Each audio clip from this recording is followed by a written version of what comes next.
Hi, welcome to Lynn's Recipes. Today I'm making marinara sauce, and I usually make a double batch of this so I can use half of it and freeze half of it for later on.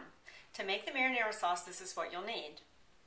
You'll need a half a cup of olive oil, 2 cloves of garlic that you've minced, a minced onion, you'll need 2 carrots that you've minced or chopped, 2 stalks of celery that you've chopped, half a teaspoon of salt, half a teaspoon of freshly ground pepper, and I do grind my own pepper. I just like to do a lot at one time so that I can measure it out with a spoon. 2 28-ounce cans of crushed tomatoes, and these have basil in them, but you can use plain ones or whatever kind you prefer. 2 bay leaves and some basil, and I've chiffonaded that, which means I rolled it up and just sliced it, and then it comes out in little ribbons. And so now we're going to go over to the stove and put this all together. First thing I'm going to do is add my olive oil to my pot, and I've been heating my pot up just for a few minutes. And then what we'll do is add our onion,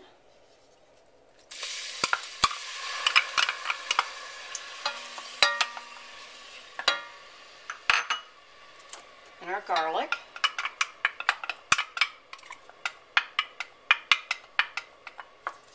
and we're going to let this cook together for a little bit with the olive oil, and then we'll add our carrots and our celery. Okay, now I'm going to add my carrot. The carrot adds a lot of sweetness to the marinara sauce. And my celery.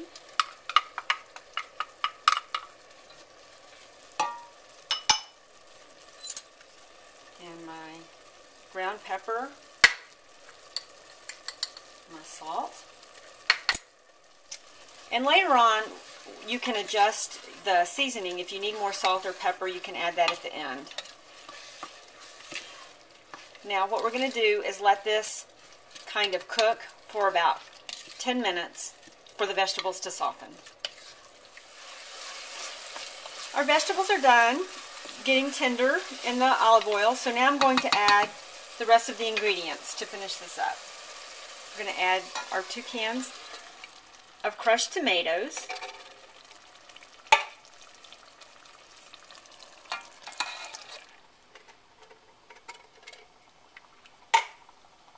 our basil, and our 2 bay leaves. I'm going to stir this real good, and then we're going to turn it down after it comes back to a boil and simmer it for 1 hour, uncovered. Our marinara sauce is done, and so now I want to show you how to finish it up. Okay, so what we're going to do now is take our bay leaves out, because you can't eat these. And we're going to blend this up. Now you have several choices of how to blend it.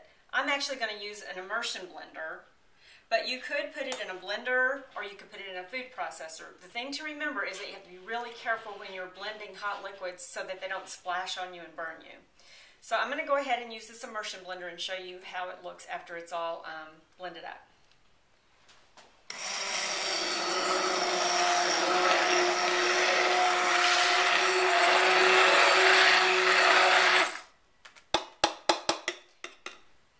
Our marinara sauce is finished, and now what I'm going to do is either, for immediate use, put it in a jar so I can put this in the refrigerator, or you can put it in a food saver bag and seal it up, a food saver container or a Ziploc freezer bag, and put it in the freezer for later use.